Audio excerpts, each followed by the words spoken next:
equity, compassion, leadership, warm, fierce, bold, humble, and extraordinary. Those are just some of the words that have been used to describe now former Mayor Steve Schewel, since he announced that he wouldn't run for re-election last summer. His retirement comes after 4 years as mayor, 6 years as city council member, and 4 years as a member of the Board of Education, all of which represent his official time as a public servant.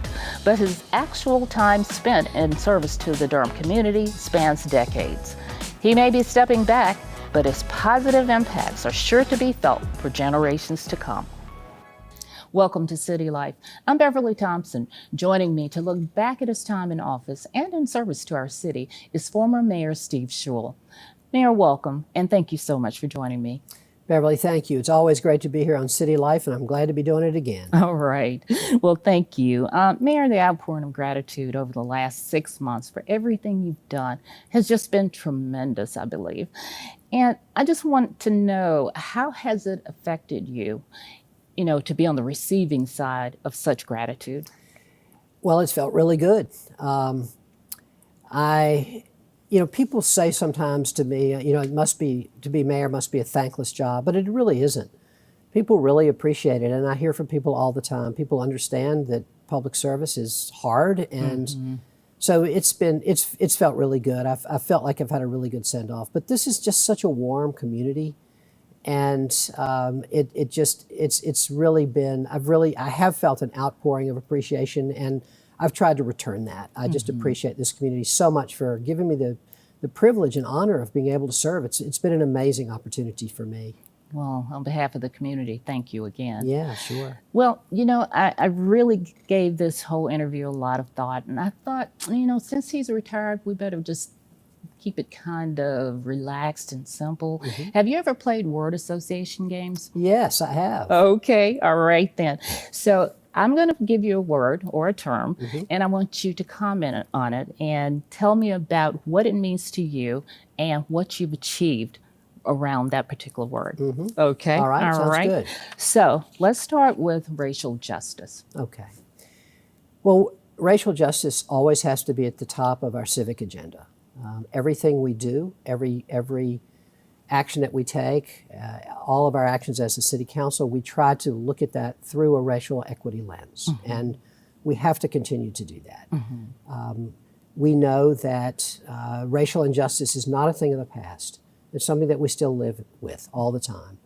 Inequality is real, and we have to work every day to fight it. And so many of the things that we have done, whether it be on affordable housing or transit or policing, all of those things have to have a racial justice component. So when we think about affordable housing, for example, so many of the people that our affordable housing program is going to assist are people of color. And so we have to be looking at it through that lens. When we think about infrastructure, we think about sidewalks, where are we putting our new sidewalks? That's an important choice. And we have to have, our staff does a wonderful job, as you know, of saying, okay, here are the factors in building a new sidewalk: safety, proximity to a school, and so forth. And where are the communities that where racial justice will really should be part of this equation? And so everything we do, whether it's siting a sidewalk or building affordable housing, has to be looked at through that lens.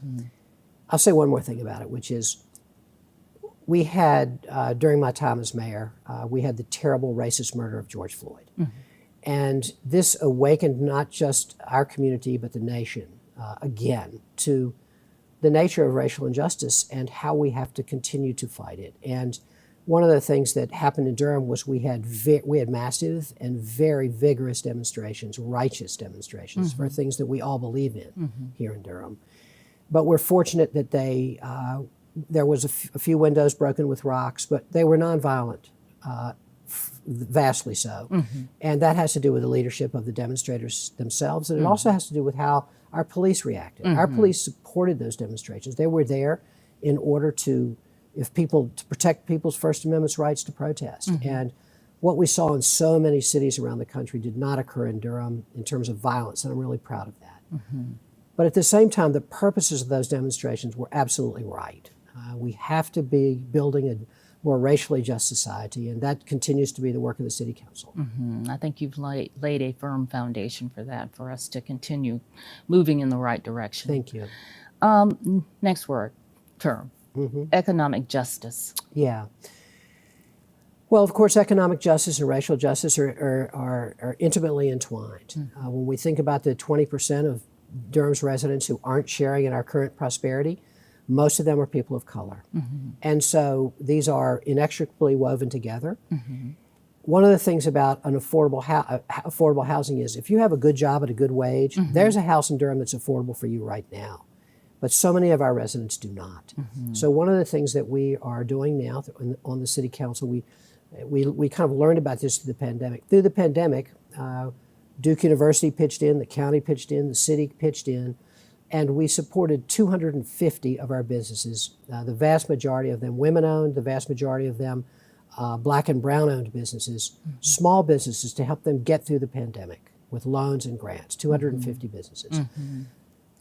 The pandemic, though, interrupted work we were doing to try to build a fund, an equity fund, to support these businesses over the long term. And we still need to do that. If we are serious about economic justice, we have to help our African American owned businesses and our Latino owned businesses thrive. And that means equity. We have to help them help get the financing that they need. And it's just critically important that we do that. Okay, and tied to that is affordable housing. Yeah. Well, affordable housing, I feel like, of all the things that on my time in council where we've made the most progress, I would definitely say affordable housing is one of those at the top of the list.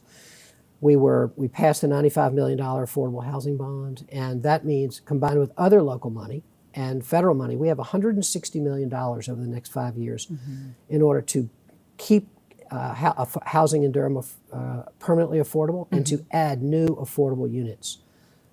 I believe that we will be able to do this very well. We already have a lot of housing coming out of the ground, a lot in design, and the city funds are going to subsidize the permanent affordability of those homes, thousands of units. And I'm really proud of that. We have wonderful affordable housing developers here in Durham, and I am just extremely proud of what we're going to be able to do.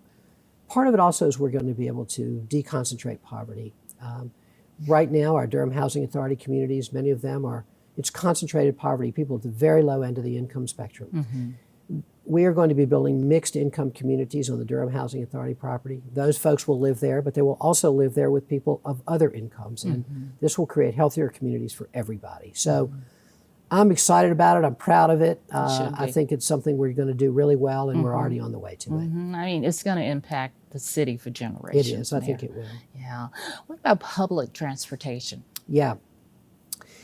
Well, during the pandemic, public transportation was a huge, huge issue, as you know, because think about this. I mean, we have 20,000, before the pandemic, we had 20,000 boardings a day. That's a lot of people riding our buses.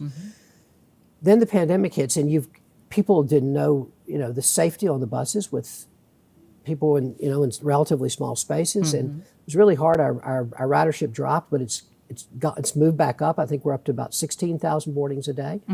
We gave away on our buses more than 500,000 masks. I think the last number I heard was 400,000. That was a few months ago. I believe we're probably up to 500,000 masks now. So just keeping people safe on our buses was a huge task, and I'm really proud of our bus operators, our drivers, and our transportation folks. They've done a wonderful job of that. But during the pandemic, we made our buses free. And I'm so proud that during this last budget, we kept our buses free. Anybody in Durham can now ride the bus for free.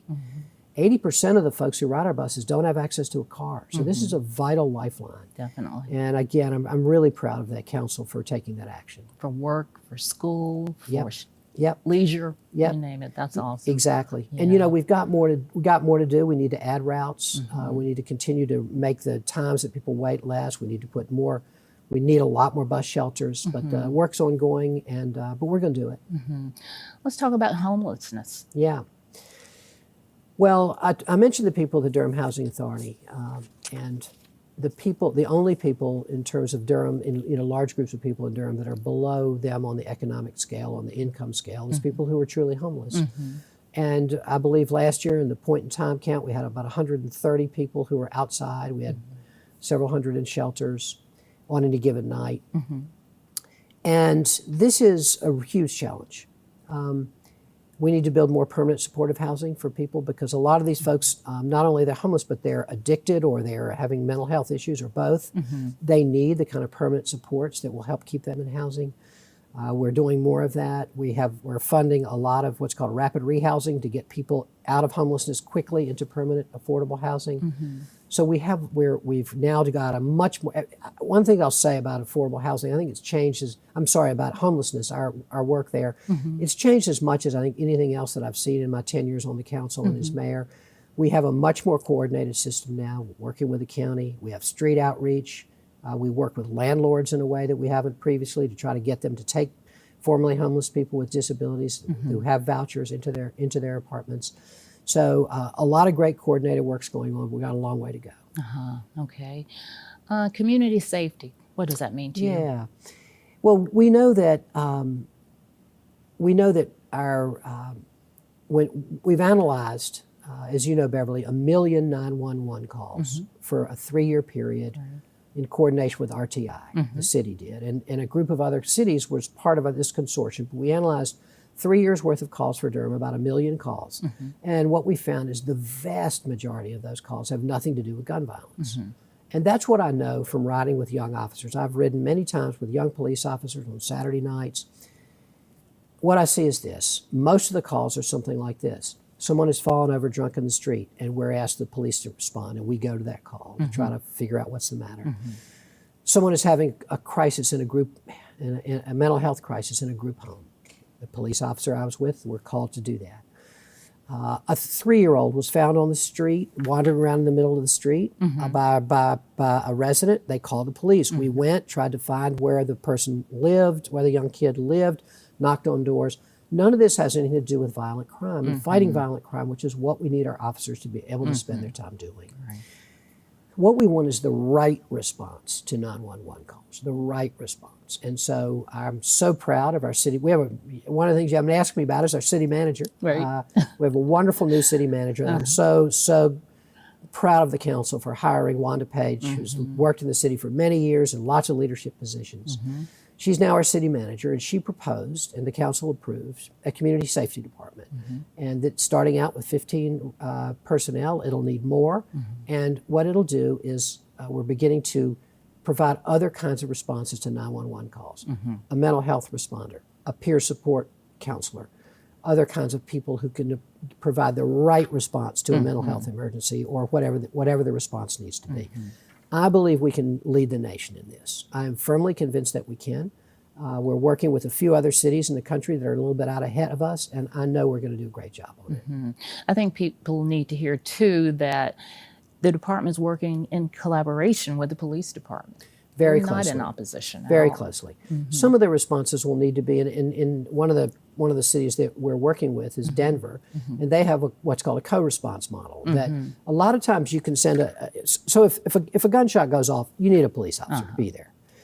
If a mental health crisis of some sort happens, often it can just be a counselor and a peer support staff. But sometimes you need a co-response. You don't know if the situation is dangerous. You need to send someone with a mental health training and a police officer, and that co-response can be very important. So this work has got to be in tandem with the police department for sure. Yeah. So let's talk about gun violence. Yeah. We've had a real bad couple of years in terms of gun violence around the country, as long as the pandemic's been going, but also here in Durham. And the fact that it's happened nationwide it's cold comfort. It doesn't give us any comfort here in Durham. Right. 2 years ago, in 2019, Beverly, we had 189 people shot with a gun. Horrible. But that was less than we'd had in many, many years. We had really been seeing our gun violence decline, but over the last 2 years, it's really gone up a lot. We had 319 people shot in 2020, from 189 to 319. Now, of course, not all these were homicides, Right. but most of them weren't. But think about that. That's a lot of pain, not just for the people who were shot, of course, but for their families and for their neighbors and for our whole community. Every time someone's shot with a gun, it tears a hole in all of us. Right. And it's we can't tolerate it. We can't have it. It's hard to fix, It is. but we know a lot of the things that we can do. Good policing. We need to hire the best. We need to pay them well, and we need to be increasing our pay for our police officers, and our city manager is going to bring that to the new city council in January. But we need to lead them well, we need to pay them well, and then we need to hold them accountable for doing the job as we do all city employees. We need better gun laws, which is up to our legislature. We can't do that here locally, unfortunately. We need really good mental health response, which we've talked about some. Right. And then we need to attack root causes. If you've got a good job at a good wage, if you've got a good medical care you can afford, a good school for your kid to go to, and a warm, safe, dry place that you can afford to lay your head every night, you're not going to be participating in gun violence. You're not going to need to. And so those are all things that we need to work on. I know that Mayor O'Neill, our new mayor, who's going to be a great mayor, by the way, I haven't said that yet, but I'm going to support her in every way I can. But I know she is very focused on the gun violence issue, and I know with the support of our staff that we will do well. And we have a great new police chief, Patrice Andrews. I've known Patrice since she was a youngster. Way before she was a captain on our police force here in Durham, and it's wonderful to have her back as chief. It is. And my next word is, I think you were seen as the exemplary leader over the last year and a half. The word is COVID. City's COVID response. Yeah. Yes. Nobody wants to be the mayor in the middle of a global pandemic. I can tell you right now, Beverly. But that was what fell to me, and so I had to do the best I could. At the beginning, it was making a lot of hard decisions with very little information and making them fast. It was tough. We were the first city to have a stay-at-home order, the first city to have a masking order, and I think those turned out to be good decisions. I took the advice of our public health director, Rod Jenkins, for the county, who's great, and Duke Health was a tremendous partner during the pandemic, advising us, as well as providing all the resources that many of the resources that we've needed. I'm really proud of Durham. I saw yesterday on the CDC website, I believe we're out now up to 94, maybe even 95% of our residents 12 and above have at least one shot. At least one. At least one. And so we got a long way to go because we have the kids that are just starting to get it, below 12. But I am really proud of Durham. We have done so well. One of the things that I think one of the best things we did, and I'm really proud of this, I proposed to the city and the county commission a few months ago that we put community health workers in the field, because one of the issues we have, when you mentioned, we started with talking about racial justice, we have inequitable vaccine distribution. We really needed to get to vaccine equity. Our Latino and our African American communities, not only have they suffered worse during the pandemic, but they also trusted the health system less for very understandable reasons. So we hired 45 community health workers, put them in 9 community-based organizations, trusted messengers to go out into the community and to get people vaccinated. And we've really grown in the number of vaccinations that we've had, and that's one of the reasons why. But I feel good about our community's response. I feel good about the decisions that I was able to make with the advice of others, and I'm proud of how Durham is done. That's great. You certainly led the way during the last year and a half, as we struggled with COVID, and who knows how much longer we have to go before we really put it behind us. You're right. It's not over. I heard Governor Cooper say the other day we had a gathering in Durham of some of the mayors in North Carolina, some of the big city mayors. Governor Cooper came over to talk to us, and at the beginning he took off his mask and he said, "I'm so done with this mask. I'm so done with this virus, but unfortunately it's not done with us." Right. And so we got a ways to go, but we're on the right path, and I feel really good that we're going to be able to turn a corner. It's just we've got to get through the holiday season safely. We do, yeah. Thank you for your leadership in that. I've done my best every day. Thanks, you. Beverly. So, Mayor, out of all those issues, or it might even be something else, what do you think was your greatest challenge as you served as mayor? Well, certainly COVID was one of them. I think that, I would mention a couple. COVID, it's just been hugely challenging to try to get the community safely through this pandemic. And it's been really hard, but I feel like we rose to the occasion so well in so many ways, economically supporting our businesses, getting our school kids fed, getting computers into the hands of our school church. One of the great things in this budget, and I give credit to our city manager, we have $5.7 million in this year's budget to wire every apartment in all of our public housing communities that have children. Right. That is a great thing. But, you know, COVID accelerated the need for that. It showed us the need even more. And so I'm really proud of that. But I think the COVID challenge was tremendous. And I think that an existential challenge to Durham is our affordability. If we want to be a city for all, a real threat to that is housing affordability. And so the housing work's really, really critical. So I think you probably answered the question. What is your greatest point of pride? Yeah, I think it's both of those things, trying to get us through the COVID pandemic, and I'm proud of how we've done, and I'm proud of the affordable housing work. I think it's going to make a big difference over time. It really is. So, man, now that you've kind of stepped away from politics, I feel like I can ask you this question: where do you think we are as a community when it comes to politics? Yeah. Where are we going? I mean, we can look at it nationally, but let's look locally. You know, what I think is this. We have in Durham a really broad political consensus. We are a community that really does want to make the city we love a city for all. You heard Mayor O'Neill in her initial remarks the other day, great remarks, in which she said, leave no one behind, embrace all people. And I think that there's a real consensus around that. I think that what I worry about is, and this is, all of us in public office experience this, and people that work for the city experience this. There is sometimes in the search for justice that I think so many of our residents are all about. I think we sometimes miss out on the mercy that we also need to extend to each other, the tender mercies that we need to extend. Durham is a rough and tumble political culture that's good, but it also needs to be a political culture that's infused with kindness. And that isn't always the case. And one of the things I'm really proud of, and you know this about us, but our council, we had a lot of disagreements for sure, but it was really very collegial and congenial. And in the last 4 years, and prior to that, when Mayor Bell was mayor, it was the same when I was on the council with Mayor Bell. We've had a real collegiality, and I really think we've got to keep that. We've got to keep that. And it's hard to keep. There's a lot of meanness that comes over the internet. I don't read it, but it's there. And I think that we have to ignore that and really be kind to each other as we do our politics.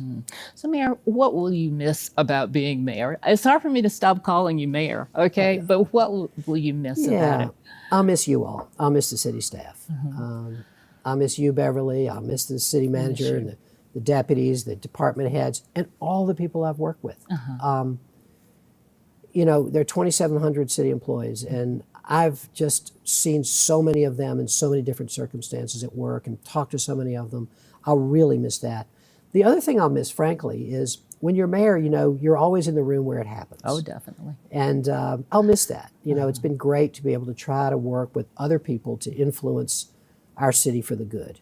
You can, of course, still do that. And, you know, there are only 25 elected officials in Durham at any one time, county commissioners, school board, council.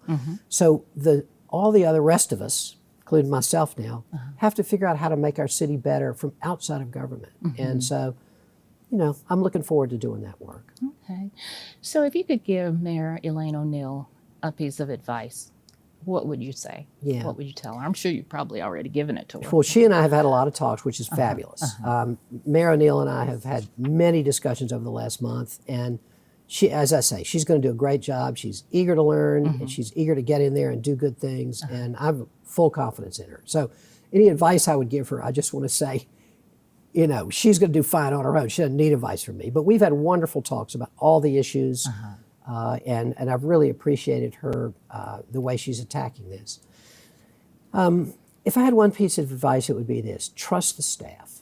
We have one of the great things about Durham is when the new mayor comes in, nobody gets fired. We have a professional staff. We're a city manager form of government. The council makes policy, the mayor leads that, but we have a professional staff. Trust the staff. They are top notch. And I know she will trust the staff. They're going to give her amazing guidance as she moves forward. Great, great. Okay, I said that we were done with word association, but I didn't say anything about name association. Okay. So What do you think about the name Josephine? Josephine is an awesome name of my new grandbaby, Oh, who tomorrow will be 6 months old. Oh, wow. She is a round, some of my friends say juicy bundle of joy. And adorable. fortunately, she only lives about a 5-minute walk from us. And so Leo and I are doing lots of babysitting. And Love in it, fact, I saw her this morning in a little stroll. And yeah, so I'm really looking forward to being her grandpa. That's great. Yeah. It's going to be such a happy time. Yeah. Yeah. So, Mayor, in closing, is there anything else you'd like to say to the people of Durham or to the staff? Yeah. I'd like to say thank you. That's what I'd like to say. To the staff, oh my gosh, it's been such an amazing experience to work with the city staff. And to the people who've elected me and have enabled me to do this job, I've just been so grateful. It's the honor of a lifetime. It really is. And I'm just really appreciative. So thank you, Beverly. It was an honor for us to have you today. And I really appreciate you joining me. Thank you. It's been great to be here as always. I'm going to miss you personally. I'll miss you too, and Beverly. professionally. Yeah, I'll miss you too. But you're going to keep in touch, right? I absolutely am. Okay. I'm going to hold you to that. I will. Okay. All right. Thank I'll text you Mayor. baby pictures. Okay. All right. I'm up for it. Well, that does it for City Life. Don't forget to follow us on social media, watch us on Durham Television Network and on YouTube, and listen to our podcast on iTunes. I'm Beverly Thompson. Thank you for joining me to learn more about city life in Durham.